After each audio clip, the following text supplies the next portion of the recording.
What's up, guys? So I'm gonna be talking about this book, Gears of War, Aspho Fields, and it's written by Karen Travis. And let me just say, she's an amazing writer. She's one of my favorite right now. So I'm gonna start off with a little bit of the story. I'm not gonna go like really like page per page and all that, but I'm gonna go into a few things. The major things that happen in this book. This is where we find out what happened to Marcus's mom.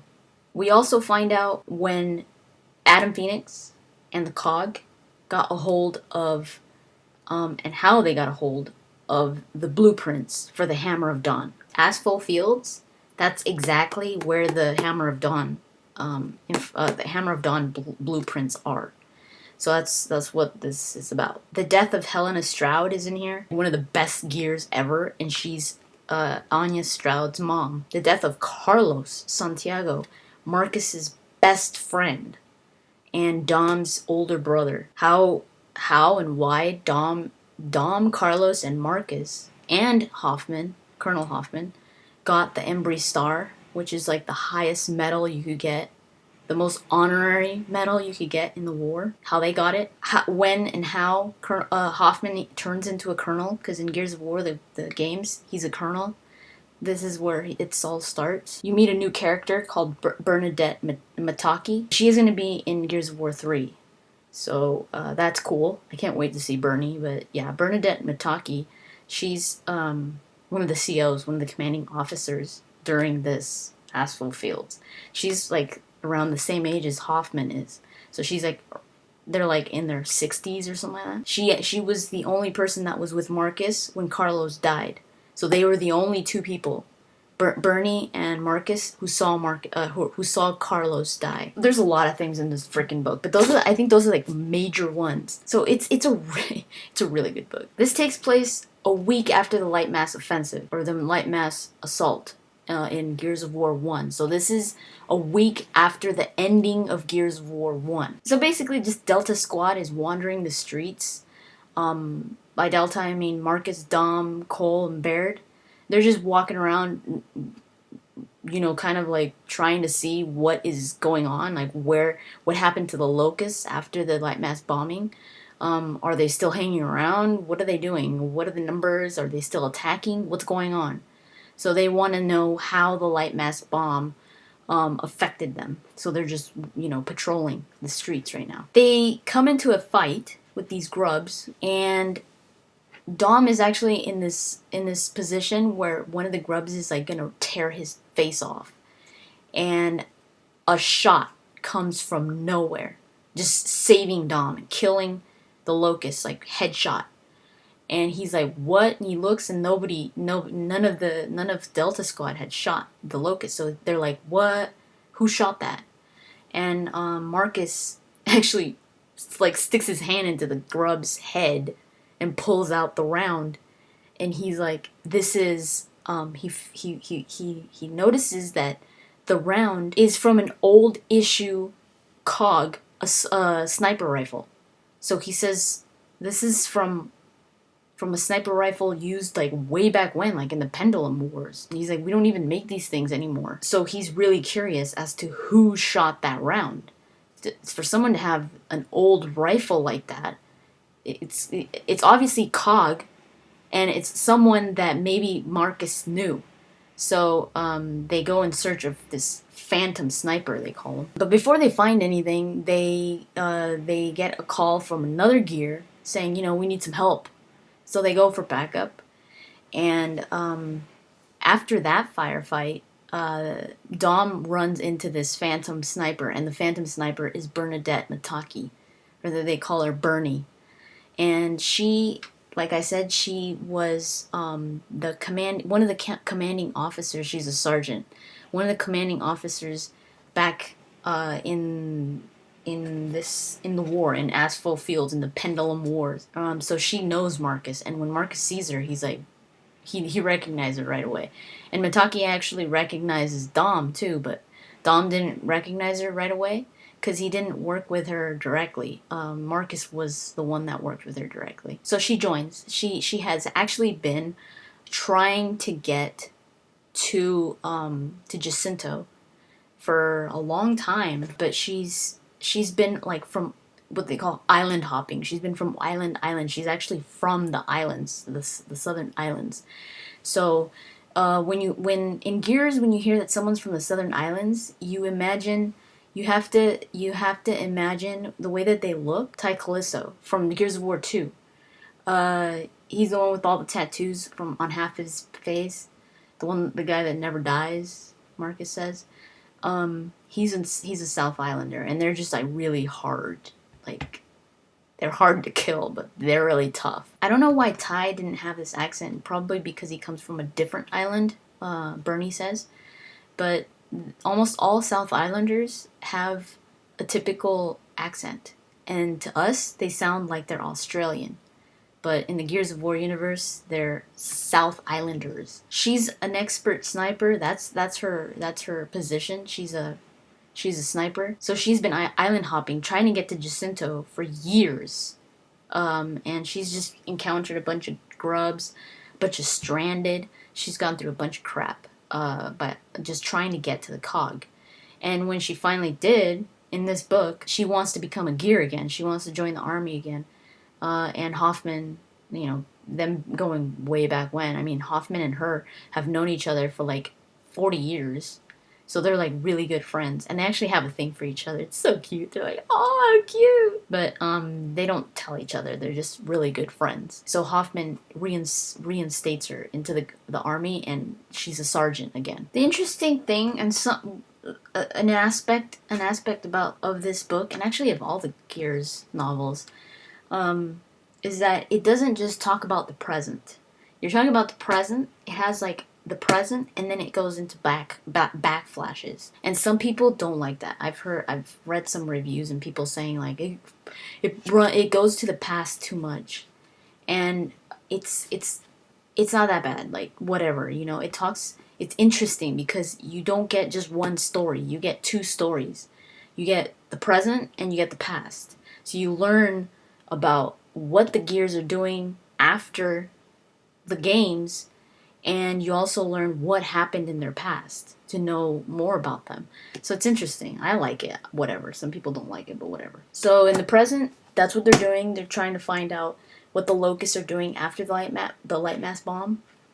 And they also have to, the locusts, they find out that some locusts are actually traveling over to a food reserve area, like the area where the cog in Jacinto actually keep their food, like where they produce their food. So if the locusts attack this area, they're screwed because their food's going to be gone completely. So they have to go and evacuate all the food to get it to a safer place. In the present, that's what the Gears are doing. They're trying to get the food safe. It's really cool though, because it sounds like it's like, what, that's stupid. But it's really cool because you get to see the interaction between the Gears. Just the interactions between Cole, Baird, and Mitaki are just priceless. Priceless. Mitaki loves Cole. She just falls in love with Cole. I mean, who doesn't fall in love with Cole?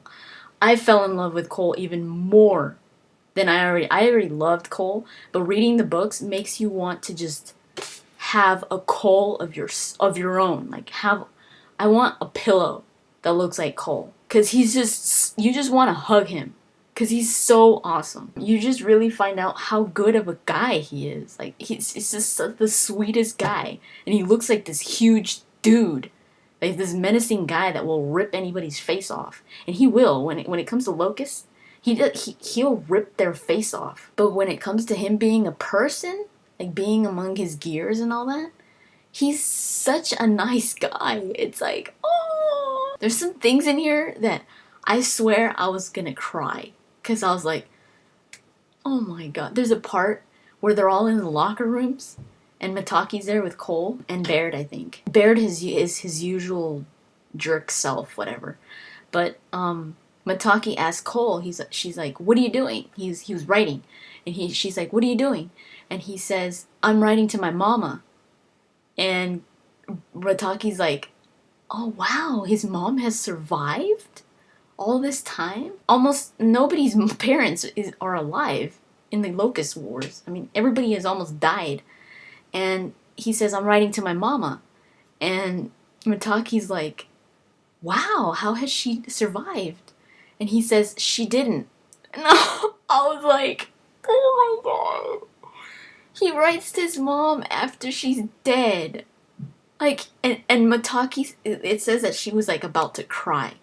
Because she was like, and Cole's writing and there's tears coming down his face. And I was like, oh my god. But yeah, he writes to his mom because he says, there's a lot of things that I didn't get to tell her. And it's better to get it out than to keep it in. Cole is just, you really are missing out if you don't read these books, because you miss out on so much, like so much background to these characters.